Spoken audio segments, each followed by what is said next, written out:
Olá, seja bem-vindo mais uma vez à nossa Escola Bíblica de Discípulos. Agora para a aula 6 do curso de Antigo Testamento.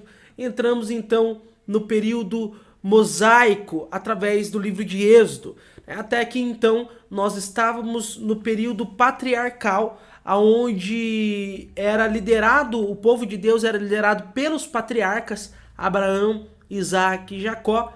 E agora nós entramos no período mosaico e não mais no período patriarcal. Porque agora o povo concentrado no Egito, o povo na terra de Gozém, que chegaram lá por meio de José, agora eles estão lá, cresceram, se tornaram um grande povo. José já morreu, eles se tornaram um grande povo ali, exclusivo, separado, mesmo estando dentro da terra do Egito. Mas agora esse povo ele começará a ser escravizado, porque eles são um grande povo. Então até o faraó, com receio de que eles se voltem contra eles, que eles dominem depois o Egito, se rebelem. Então esse povo agora ele vai começar a ser escravizado, e o povo vai clamar ao Senhor. O povo vai orar a Deus.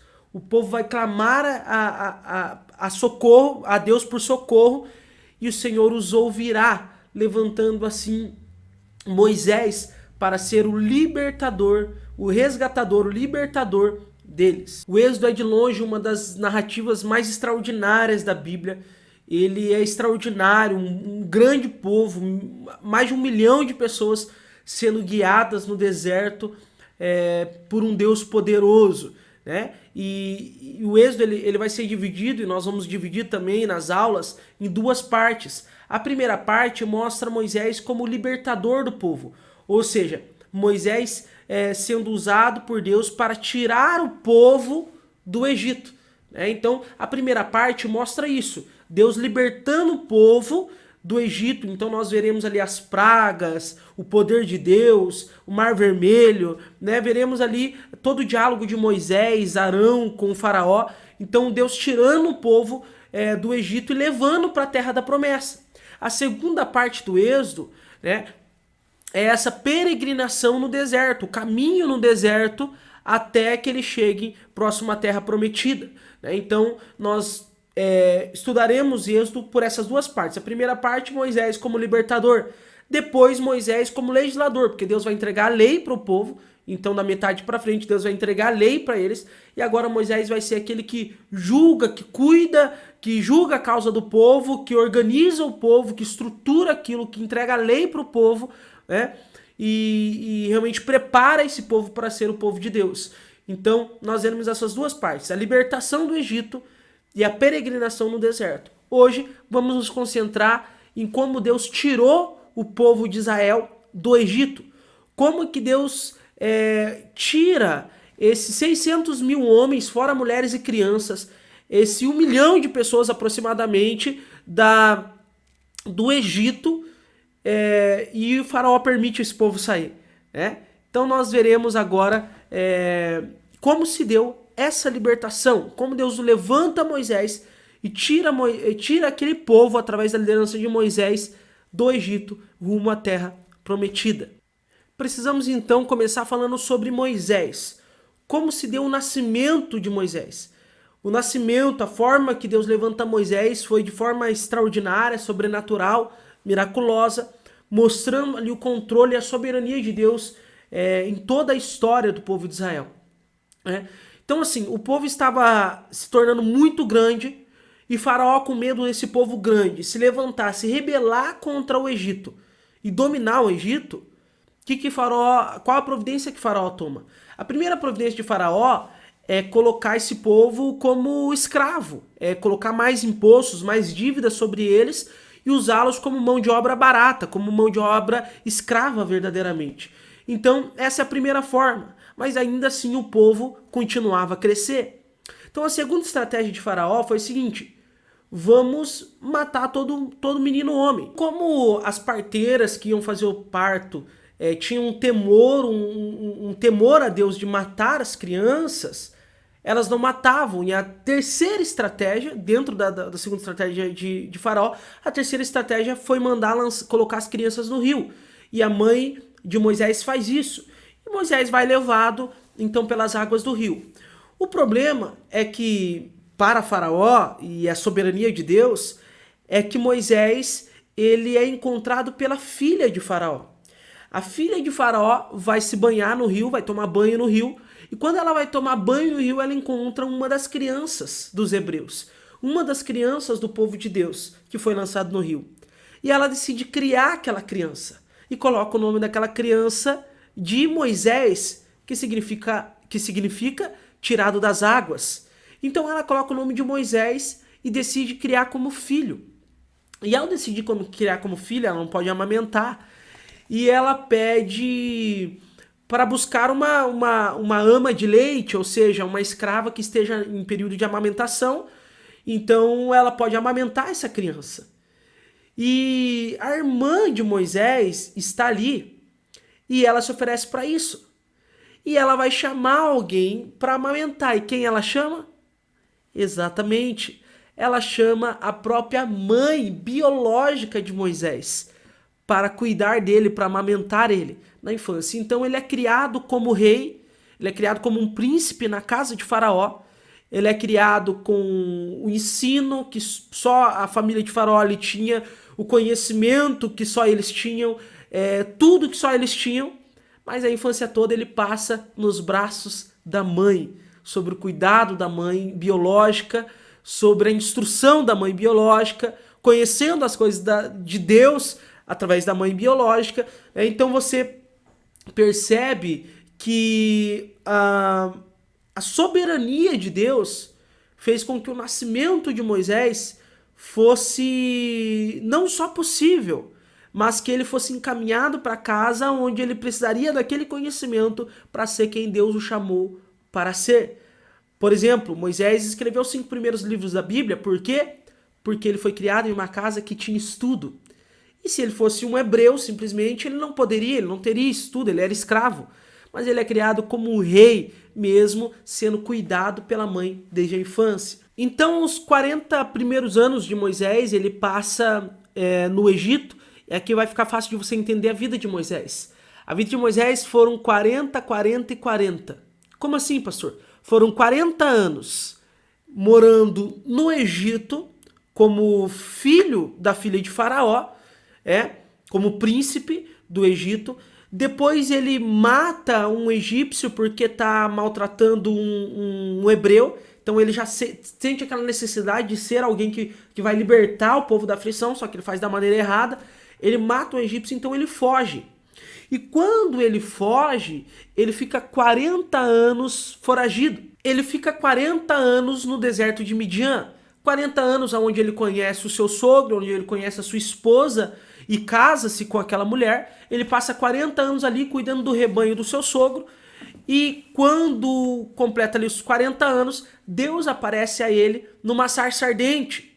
E nessa sarça ardente, então, o que é uma sarça ardente? Era uma planta, um arbusto, que pegava fogo, mas não se consumia. Pegava fogo, mas não acabava.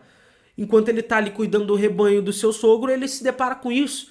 E daquele arbusto pegando fogo, sai uma voz. E essa voz fala com ele: tira a sandália dos seus pés, que a terra que você está pisando é santa. E Deus ali convoca ele a ser o libertador do povo, dizendo: olha, você vai libertar o povo, o clamor do povo subiu até mim, e eu estou te levantando para libertar o povo. Então os primeiros 40 anos da vida de Moisés, os primeiros 40 anos da vida dele, ele passa no Egito como príncipe.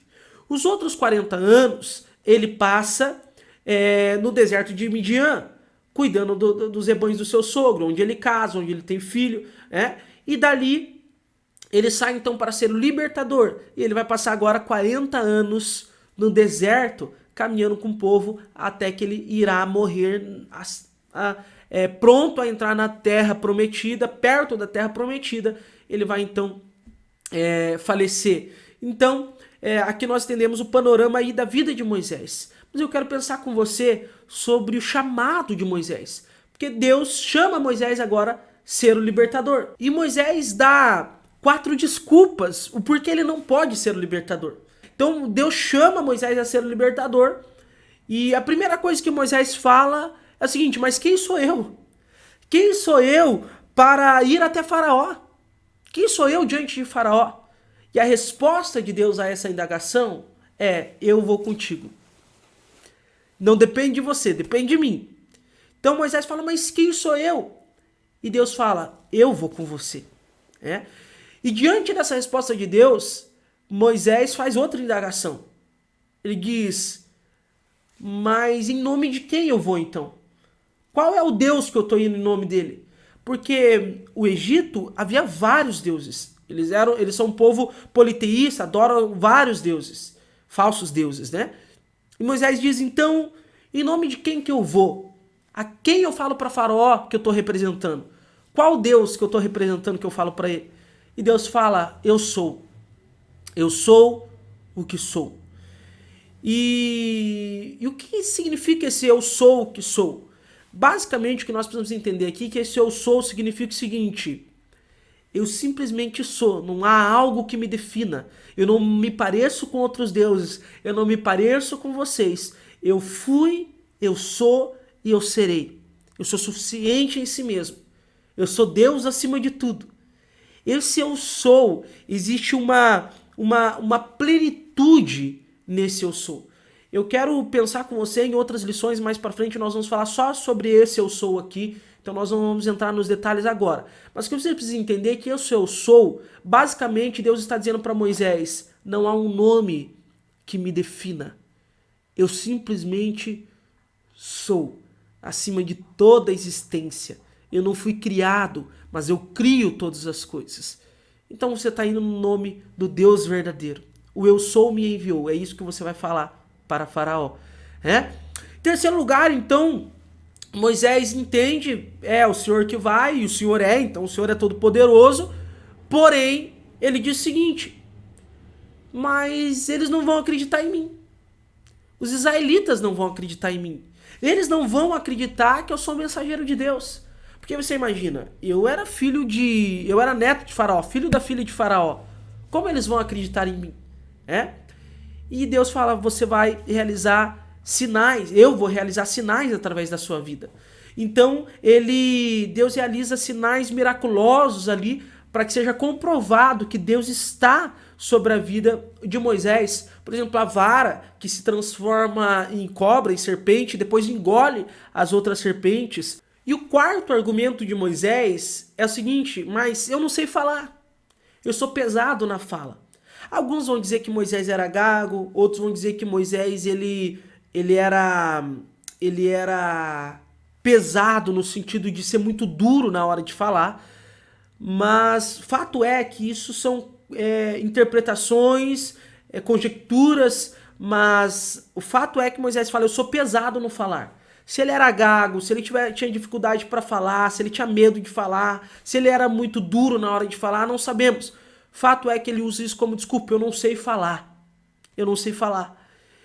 E aí, Deus primeiramente diz o seguinte para ele: eu que criei a boca. Ponto. O eu sou. Ele criou a tua boca. E ele é capaz de fazer você falar. Esse é o primeiro ponto. Mas a solução que Deus traz para isso é chamar Arão, que é irmão de Moisés. Então Deus chama Arão para ser o intérprete de Moisés. Então Moisés falaria e Arão... Moisés falaria para Arão, Arão falaria para o povo. Moisés falaria para Arão, Arão falaria para Faraó. Então Arão seria o mensageiro de Moisés, assim como Moisés era o mensageiro de Deus. Então foram 4 indagações a Deus sobre o chamado e foram 4 respostas. Primeiro, Moisés então diz: quem sou eu? E Deus responde: eu estarei com você. Não importa quem você é, importa quem eu sou. Mas quem você é? Eu sou. Simplesmente sou. Só confia nisso. Mas eles não vão acreditar em mim. Eu serei com você. Eles verão poder através da tua vida. Mas eu não sei falar. O teu irmão vai te ajudar. E ele vai ser o teu intérprete. Então não tinha desculpa. Então Moisés aceita essa missão. E a partir daí Moisés não mais olhará para trás. A partir daí Moisés aceita essa missão. E agora vai em frente. Mas quando Moisés vai então falar com o Faraó, Obviamente, Deus já tinha alertado isso, que Faraó ia ter o coração endurecido. Agora vai ser travado uma guerra entre Deus e Faraó. Faraó para eles era um deus. Faraó para eles era filho de Ra, o maior deus egípcio, né? Então se trava ali uma guerra entre Faraó e o Deus de Israel, o nosso Deus. Mas não somente Faraó, nós veremos que todos os reis, todos os deuses, melhor dizendo, todos os deuses do Egito, eles vão ser confrontados por Deus. Deus vai expor a vergonha dos deuses, a mentira dos deuses do Egito nessa discussão. Então agora se trava uma guerra entre os falsos deuses do Egito e o Deus de Israel. Então agora Deus vai ter que mostrar com poder e com as pragas que ele é o Deus verdadeiro e que Faraó tem que libertar o povo de Israel. Faraó não deseja libertar o povo, Faraó se recusa a libertar o povo, Faraó não obedece a Deus, Faraó endurece o seu coração. Então Deus agora fala, então é pelo poder, então é pela minha força que você vai libertar. Então agora essa guerra começa e começam então as 10 pragas. E cada praga, meu irmão, cada praga vai desmascarar um deus egípcio ou uma crença egípcia. Então Deus ele não simplesmente joga as pragas para que Faraó liberte o povo, embora esse seja o objetivo, mas Deus usa as pragas para expor os deuses egípcios, para expor a vergonha das crenças egípcias, para mostrar que tudo aquilo ali era uma mentira e que ele era o eu sou, que ele era o único Deus verdadeiro. Eu quero pensar com você sobre as 10 pragas e sobre o que cada uma das 10 pragas confronta na crença egípcia. A primeira praga é a transformação da água do rio Nilo em sangue. O rio para eles era uma entidade, era uma divindade, e o deus das inundações do Nilo era o deus Api. E quando o Nilo se transforma em sangue, acabando com a fertilidade, com os peixes que ali morrem, e Api, ele promovia essa fertilidade do rio Nilo.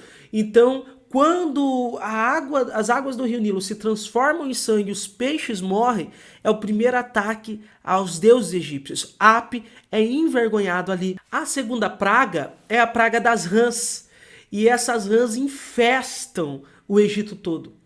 E Hecate, ou Hecate, era a deusa rã, era a deusa da fertilidade, era a deusa que promovia fertilidade no Egito. E como que a deusa representada pela rã permite que as rãs, que é o que ela é, infeste e traga tanto transtorno para aquele lugar. Então agora essa deusa ela não simplesmente ela é uma deusa da fertilidade, mas ela é representada como a rã.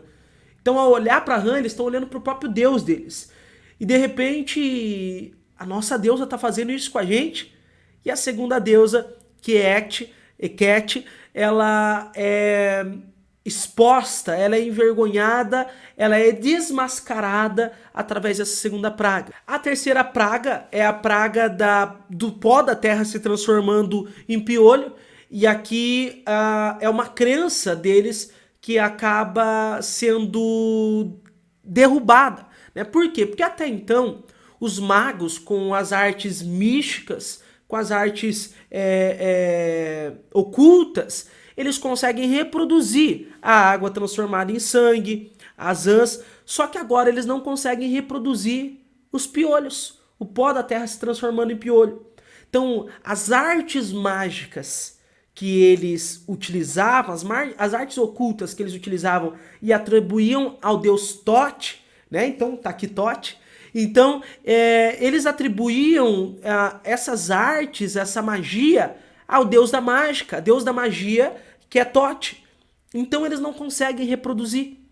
E agora mostra que só o eu sou consegue fazer aquilo dali mesmo. E os magos são expostos e o deus Tote é envergonhado. A quarta praga é a praga das moscas. Elas invadem todo o Egito, porém aqui não há um deus em si sendo confrontado, mas Deus mostra como ele é Deus sobre o seu povo.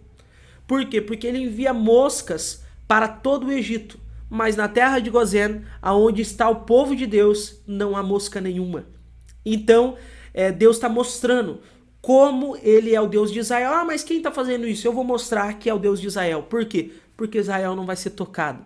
Né? Então, nessa quarta praga, Deus mostra como ele é Deus sobre a vida do seu povo. Em quinto lugar, a morte do gado, de todo o gado do Egito, é um confronto direto a Hathor, que era um deus representado por uma vaca, uma deusa representada por uma vaca, né? Hathor ou Hathor é uma deusa representada por uma vaca, né? E cuida ali do rebanho, da criação. Então era um ataque total, que nem os gados sobreviveram. Cadê a deusa que é um gado? Cadê o deus que é um gado, que é uma vaca, que não conseguiu proteger os rebanhos egípcios? E vale lembrar que essa deusa, ela é considerada a mãe dos faraós, a deusa mãe dos faraós, né? Na simbologia, na consideração, eles consideravam, né, eles veneravam a Hathor como uma mãe para eles. Né? Então aqui a mãe dos faraós, ela já é exposta. Agora na sexta praga, que é a praga das úlceras, que aparece no corpo, né, dos egípcios, não é um ataque somente contra os deuses, mas há uma crença. Porque os próprios magos que antes reproduziam os milagres ali, as coisas sobrenaturais, as pragas, eles são atingidos por essas úlceras também. E eles reconhecem. Na sexta praga, os magos reconhecem que somente o Deus de Israel pode fazer isso. Somente o Deus de Israel faz isso. Então, meus irmãos, eles já estão reconhecendo. Então, você vendo que a fé dos egípcios nesses falsos deuses está sendo quebrada, né? E as cinzas que eram usadas para sacrifícios ali, as próprias cinzas que abençoavam o povo, elas que são jogadas para o alto e geram úlceras na vida, no corpo daquele povo. A sétima e a oitava praga, a sétima praga é a tempestade com chuva de pedra, né? Que é a saraiva, se a tua Bíblia às vezes trazia assim. É a chuva de pedra, ela destrói toda a plantação. Não tinha esse tipo de tempestade lá, meu irmão. Não existe esse tipo de tempestade lá. Mas essa chuva de pedra, essa tempestade, ela destrói aquela plantação. E na oitava praga é a praga dos gafanhotos. Aquilo que a pedra, aquilo que a saraiva não consumiu, então agora os gafanhotos virão e vão devorar tudo. E aqui é interessante porque é o ataque a Ísis e a Serafes, né? Ísis e Serafes são dois deuses que protegem. Ísis, ela tem um controle sobre o natural, sobre o clima, sobre as coisas naturais da terra. Ela tem um controle, e Serafes, ele também protege dos gafanhotos. Serafes, ele protegia o Egito dos gafanhotos, desse tipo de ataque. Mas agora, com a sétima e oitava praga, isso se mostrou uma mentira. Esses deuses foram expostos e Deus mostrou que não havia Deus nenhum que protegia, a não ser ele mesmo. A nona praga, meu irmão, a nona praga, ele é um duro golpe sobre a crença egípcia. Ele é um dos golpes mais duros dado, porque confronta diretamente o deus Ra. Porque Ra, ou Amon-Ra, né, ele é o deus Sol, e é o maior dos deuses, é o maior deus dos egípcios. Então Ra, ele era o maior deus, tinha um deus ali chamado Amon, e com o tempo se tornaram um só, e é conhecido como Amon-Ra. E Amon-Ra, ele é atacado diretamente quando tudo se transforma em trevas e acabou o sol. Porque o sol para eles era uma divindade. Amon-Ra era o próprio sol. Então, por isso que Faraó era considerado filho de Ra, né? E por isso era chamado filho do sol. Os faraós eram os filhos do sol. E a mãe, né, que ali era Hathor, já tinha sido destruída, e agora Ra, que é o grande deus, daqueles que descendem os faraós, ele é destruído pela nona praga. Então é um golpe duro na crença egípcia. Não resta outra, né? E agora a única coisa que resta é o que a 10ª praga ela vai destruir, que é o quê? Que é os primogênitos. Os faraós eram considerados deuses, filhos do sol, filhos de Ra, né? E agora os primogênitos serão mortos. Então é um alerta. O faraó podia não ter chego até aqui, Deus ainda deu tempo para faraó se arrepender, deu tempo para faraó ainda voltar atrás, libertar o povo, mas faraó sempre duro de coração, sempre duro de coração. E Deus deixou que ele permanecesse com o coração duro, né? Então a 10ª praga será a morte dos primogênitos. E o povo de Deus só não terá os seus primogênitos mortos se eles matarem um cordeiro, um animal macho, sem defeito, pegarem aquele sangue e colocarem nos umbrais da porta, né, no batente da porta, para que aquele anjo destruidor não destruísse os primogênitos deles. E como o Egito não queria fazer isso, então os primogênitos iriam morrer. E essa era a 10ª praga. Nem Faraó, nem o filho de Faraó, que eram considerados filhos do sol, os deuses na terra, sobreviveram. Então aqui os deuses egípcios foram destruídos, expostos, envergonhados. E termina-se nesse momento tão trágico, que é a morte dos primogênitos. E a morte dos primogênitos ela está totalmente relacionada à Páscoa. E é aqui que a Páscoa é instituída. Mas pastor, Páscoa não é morte e ressurreição de Jesus? Não. A Páscoa ela tem um novo significado em Jesus. Essa Páscoa também está apontando para Jesus. Porém, para o povo egípcio, aqui é onde nós estamos lendo em Êxodo, a Páscoa era isso daqui. O que era a Páscoa? Ele dizia o seguinte: vocês vão passar um sangue, vocês vão matar um cordeiro, macho e sem defeito, vão pegar o sangue dele e vão passar nos umbrais da porta. Porque aí, aonde tiver o sangue do cordeiro, a morte não entra. E vocês vão comer esse cordeiro. Vocês vão comer o cordeiro, pão sem fermento e ervas amargas. Vocês vão fazer isso rápido, porque a hora que os filhos dos egípcios começarem a morrer, então todo mundo vai querer que vocês saiam daqui. Porque imagina, não é só o filho de Faraó que morreu, é o filho de cada egípcio.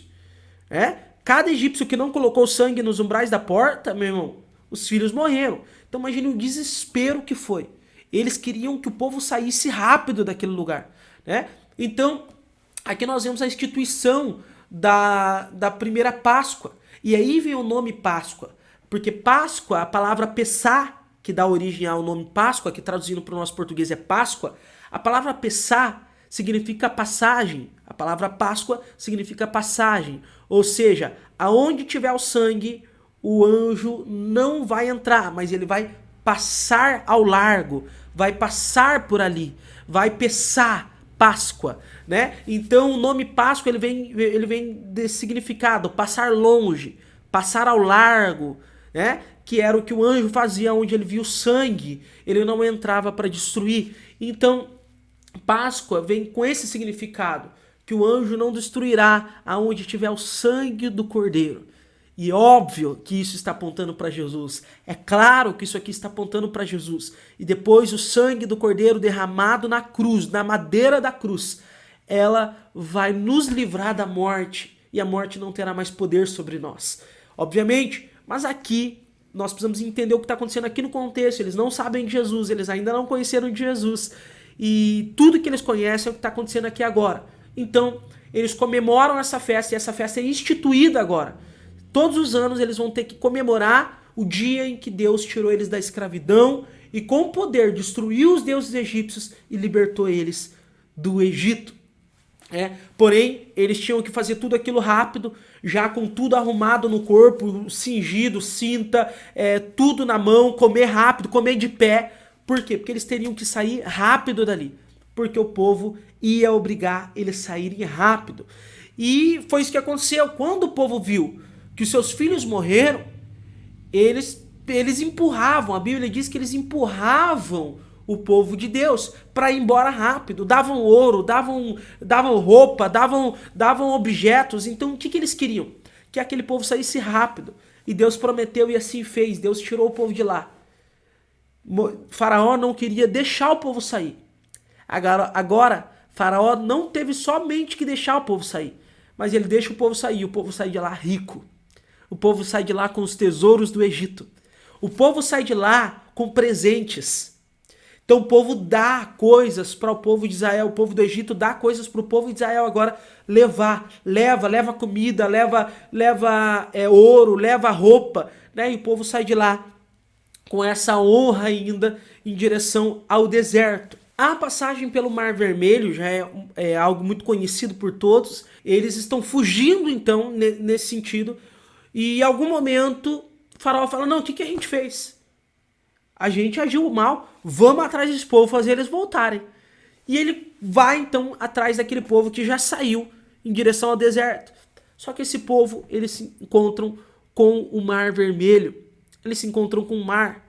E como eles vão atravessar esse braço do mar agora que entra na terra? Tem o mar e o Mar Vermelho é um braço do mar que entra. Como nós vamos atravessar para o outro lado?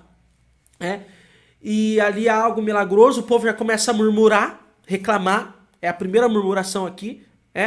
E o que Deus faz? Deus então manda Moisés estender o cajado, e Moisés estende aquele cajado, meu irmão, e o mar ele se abre no meio, o povo passa.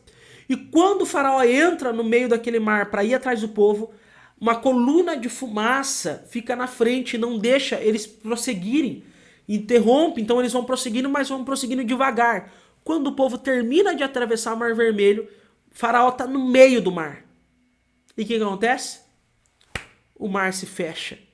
E Faraó é engolido. E os seus cavaleiros são engolidos. E eles morrem. E o povo atravessa e comemora e festeja do outro lado. Depois de atravessar o mar, então eles vão começar a andar naquele deserto. Porém, todavia, quando começam as dificuldades no deserto, esse povo começa a reclamar. A experiência das pragas, a experiência do Mar Vermelho, não foi suficiente para que o povo confiasse em Deus. O povo reclama que as águas são amargas.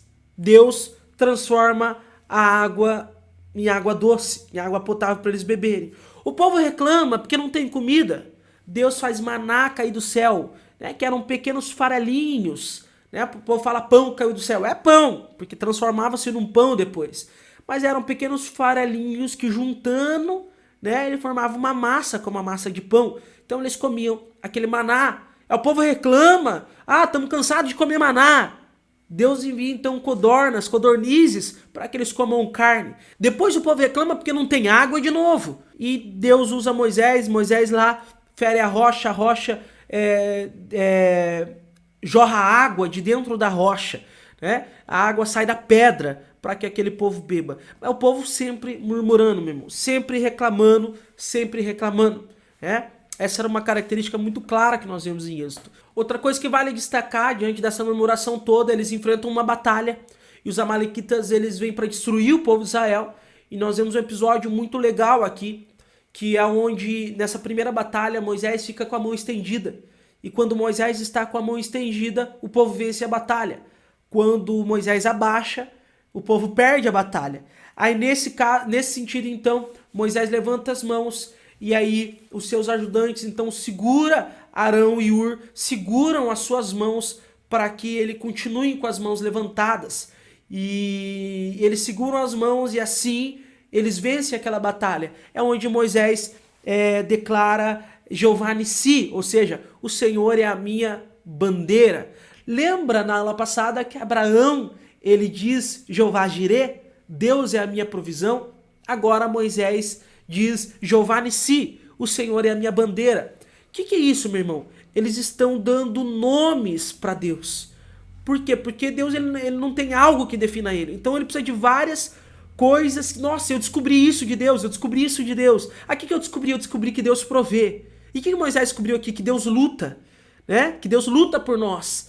Então ele diz, Jeová Jirê, Deus é minha provisão, e Moisés diz, Jeová Nissi, o Senhor é a minha bandeira, e assim eles vão descobrindo quem Deus é. O eu sou é muito grande, e eles vão descobrindo aos poucos quem Deus é. E essa primeira parte, ela se encerra então com Jetro, sogro de Moisés, chegando com a sua esposa e com seus filhos. Então eles chegam agora, Jetro, com a família de Moisés, eles chegam ali. E o que vem a seguir é Moisés chegando então no Monte Sinai, aonde ele terá um encontro com o Senhor. E o Senhor dará instruções para ele, a entrega da lei, e agora vai mudar o quadro de libertação para agora um povo sendo formado como nação santa de Deus. Então, esse fato, essa ocasião de Moisés no Monte Sinai, nós vamos estudar na próxima aula, nessa mudança de fase do povo de Israel. Eles foram libertos e agora eles vão ser formados como nação santa, como povo de Deus, e Deus vai organizar esse povo agora para ser o povo de propriedade exclusiva de Deus. Moisés no Monte Sinai, o encontro de Moisés com Deus, abordaremos na próxima aula.